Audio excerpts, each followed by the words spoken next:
Hello, madness, my old friend. I have found you in all of your glory.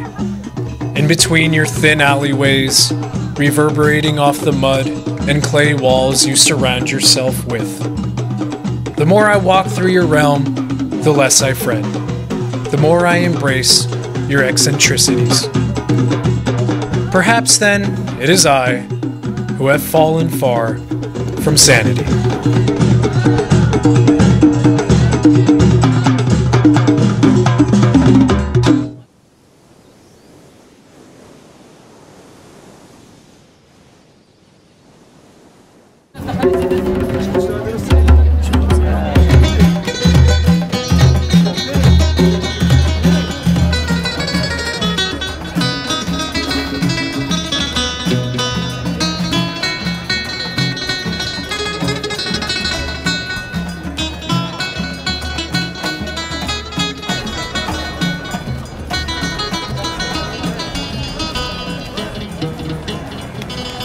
Welcome to Africa. The Africa of the Middle Eastern kind. What is, in theory, a safe, easy introduction to a continent that is far different from this. I've just landed into the fray, hungry, jet-lagged, and as always, curious. Despite my fatigue, I know that Jemaa el Fnaa Square is where I can find what I so desperately need at this moment. Cheap, grilled street meat. So you can go around looking for all the fanciest restaurants you want, but every time I land, I come to a place like this, just some sort of random obscure flea market, get myself some local meat. If it's rowdy, if it has neon lighting, fluorescent lighting, any sort of dingy look, I want to eat it. Got all your essential food groups, we got peppers, got some mystery meats. Oh yeah. I'm telling you, the grimier the better. If it looks like you might get some kind of stomach illness eating at that place, you should be fine.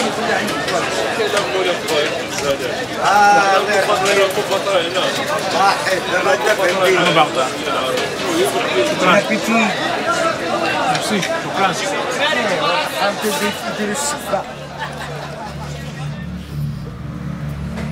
Another night, another quiet roam through a foreign city. Another dim-lit road, albeit different. An overlying sense of mystery, of danger at arm's length emanates from the clay maze of the Medina. In many ways, a familiar, eerie silence felt in a continent more foreign to me than any other.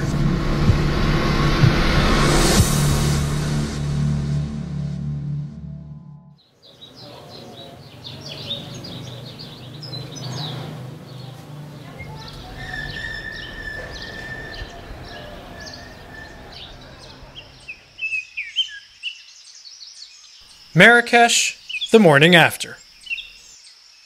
I've woken up to the incessant chirps of the birds from my room on the rooftop garden. To a fresh cup of locally roasted coffee, carefully served with ice because, truth be told, it's just too hot to drink this any other way. The serenity of this very moment, a stark contrast to the madness witnessed last night, probably begs you to ask the question, where am I staying? It is perhaps the only proper type of accommodation to experience in Morocco. The unique and delightful quarters of a riad.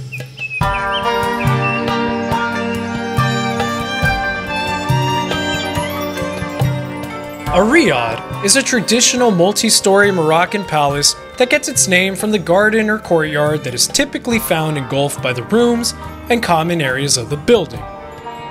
The idea here was to create a sense of privacy, of decadence and luxury for those living in the riad, where the focus then pointed introspectively towards the central atrium as a place of repose, oftentimes accentuated by a fountain, the peaceful cherry on top. I must admit that the whole concept creates one of the more truly worthwhile accommodation experiences, not just here, but anywhere that I've ever been. It's hard to fully explain just how perfect it is to find yourself in this quiet oasis, sheltered and oblivious to the ruckus simultaneously occurring on the other side of these mud walls.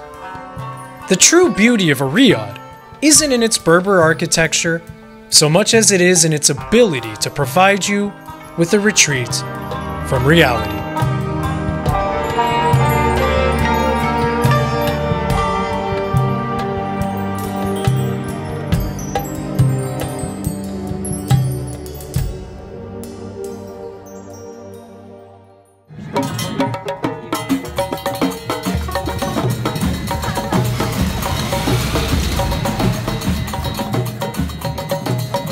Daily life in Marrakech's Medina is a glimpse into a lifestyle frozen in time, where age-old barter practices persist and visitors try their best to catch what they consider to be a deal. The true winner here, however, as it's always been, is the street-savvy merchant. The Jemaa el Fnaa square, as it was in Night 1, is ground zero for the constant commotion. The sounds of musicians playing drowned out by trinket stand merchants luring in the weak. The off-putting smell of grilled meats and urine, creating a sensory overload that takes you to a place you've never been. To the real-life version of Han Solo's cantina in Star Wars.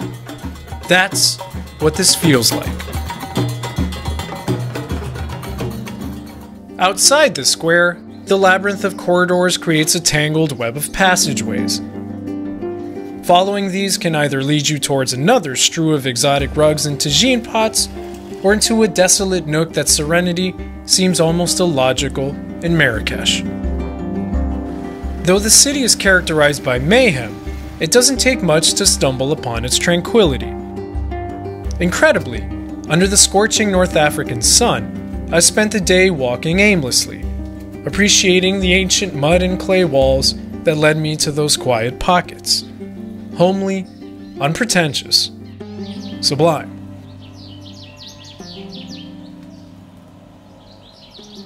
So this is the famous mint tea, right? Yeah, exactly. So this is one of the famous drinks in Morocco. Okay. Called the mint tea. So it's the welcome drink. You gotta pour it from high. Yeah. So fancy. So fancy. Shukran. Marhaba. Cheers. Cheers. I'm joined over some tea today by Abdel, a Marrakech native and manager of the riad I'm staying in, the Riad Mehdia. Now before I go any further, I gotta mention that prior to this interview, I stuffed my face with the fall-off-the-bone lemony chicken tagine cooked by the Riad's kitchen staff in the traditional Moroccan pot. You see that moat of sauce around the chicken? Yeah, you've never tasted anything like that. You know, you crave it. So now that I've shared some uncalled for food porn and gotten you feeling a little dirty, back to Abdel and some rated G conversation. So what is a riad? The riad, that means the old house. And also it's built around the patio, where you can find a pool and or garden. And also there is the welcome rooms or reception rooms. It's more larger and decorated. And always you find it in ground floor. What's something that someone comes here, like they have a really short amount of time, that you're kind of like, yeah, you can skip it. You don't need to see it. If you don't have a lot of time, you shouldn't do something. Like for example, Majoré Garden. Majoré Garden is one of the famous places, a touristic place. Same time, if you want to go in, it's take a long time to go in and spend a lot of time. And also inside is very small. So stay away from that if you don't have that much time. Exactly. How do you think Marrakech is changing? How do you think it has changed in like the last 10 years? We have a new city, Gilis is a new. Gilis is like the richer part, right? Like the rich. Exactly, like European style, a little bit. And Medina is still the same. Right. So Medina is inside of the wall and is still always the same. Yeah, I was walking around the Jemaa el Fnaa, crazy, just madness. You know, scooters, people driving by. You got to look over your shoulder. You're gonna get ran over.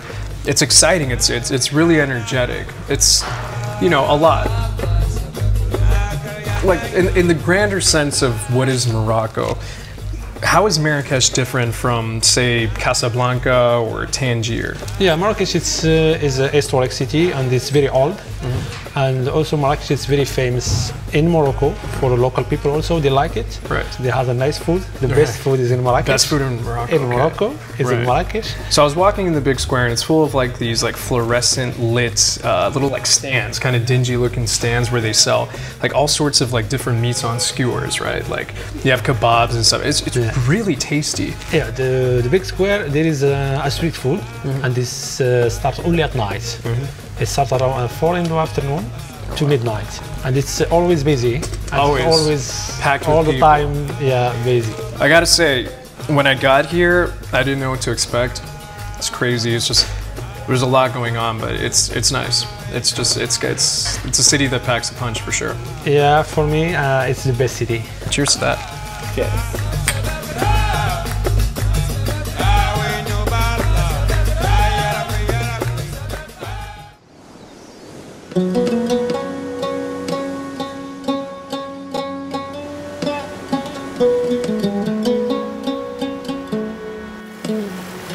There's a lot more to Marrakesh than its Medina.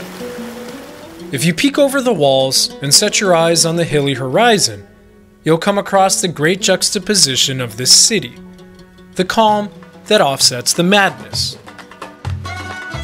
Just an hour and a half south of town, and under the shadows of the snow-capped high Atlas Mountains, is the Ourika Valley, a fertile landscape defined by Martian red hills and the roaring river that bears its name. The valley is a common getaway for the Marrakeshi looking to forget the daily grind back home and cool off, as temperatures here dip well below the cauldron felt in the city.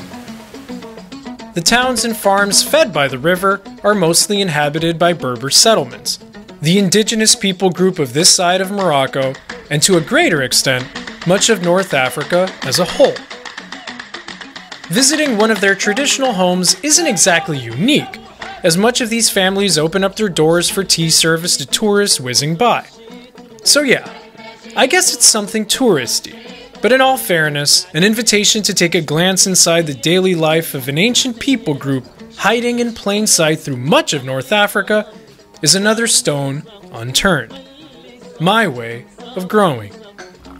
And as much as I truly dislike tea in general, I'm humbled to be sharing this extremely sweet welcome cup of mint tea in the living room of a gracious host amidst a land they've called home for an eternity.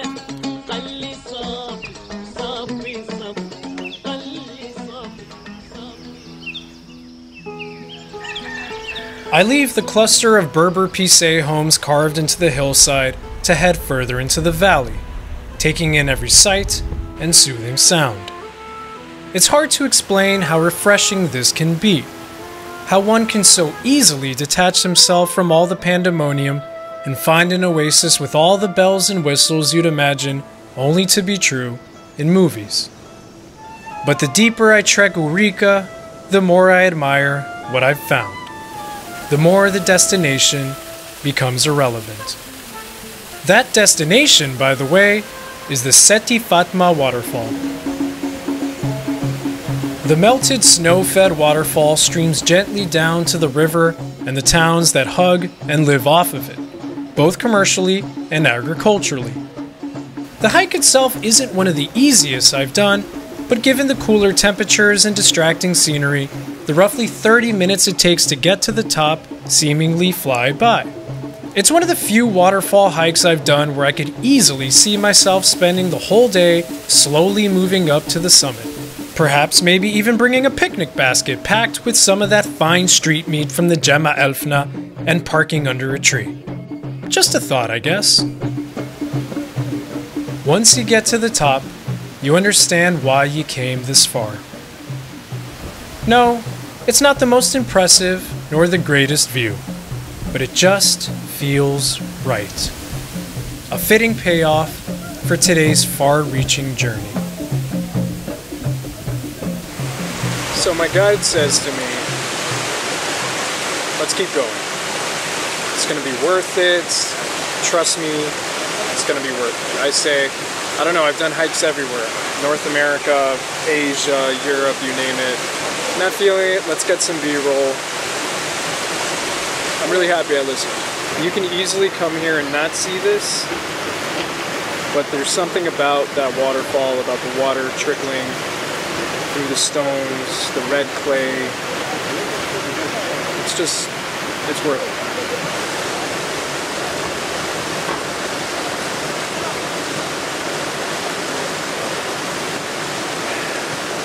That's damn good coffee. That's what I need after a hike. Some damn good coffee. I think we're done. We're good?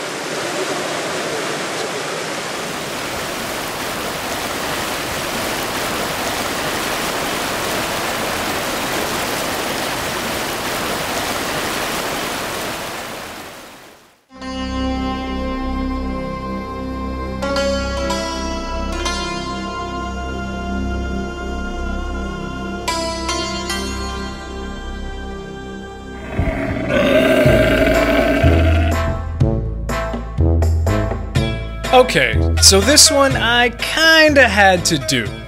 Listen, if you had the chance to play Lawrence of Arabia and ride a cute little camel for a bit, you would too. Don't lie. A little north of the city is the Palmaerie district, and a man who's willing to let me ride his camels for money. And that's a fair trade in my book. So off I go and dress the part. Cultural appropriation, I believe the woke call this. Okay, so admittedly, you know, not the most authentic thing you can do. I get that. But for roughly 40 euros, man, this is pretty cool. It's got like this really amusing circusy feel to it that I'm really digging. Not gonna lie.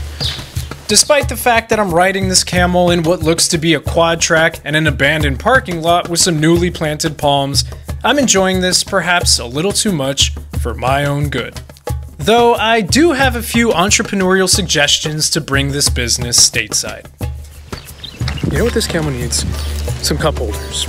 If you can get yourself like a beer or like some kind of drink, ride this camel off into the sunset, I mean, you got yourself a $1 million industry, friends. $1 million.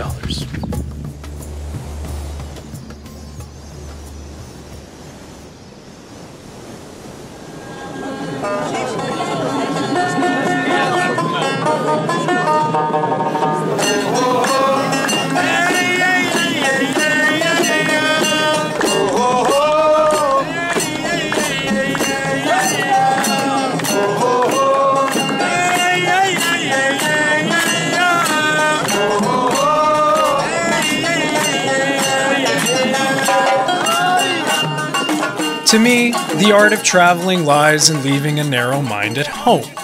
We venture further and see things wider to challenge what we understand to be normality. To let go and accept whatever comes our way with open arms. To embrace Marrakesh is to understand its graceful synergy, from scorching sun to cool oasis, all-out bedlam and soothing repose. Those are the juxtapositions you simply can't find elsewhere. The ones that drew me into the fray and left me wondering. Wondering if I was truly insane for feeling at peace in this madness.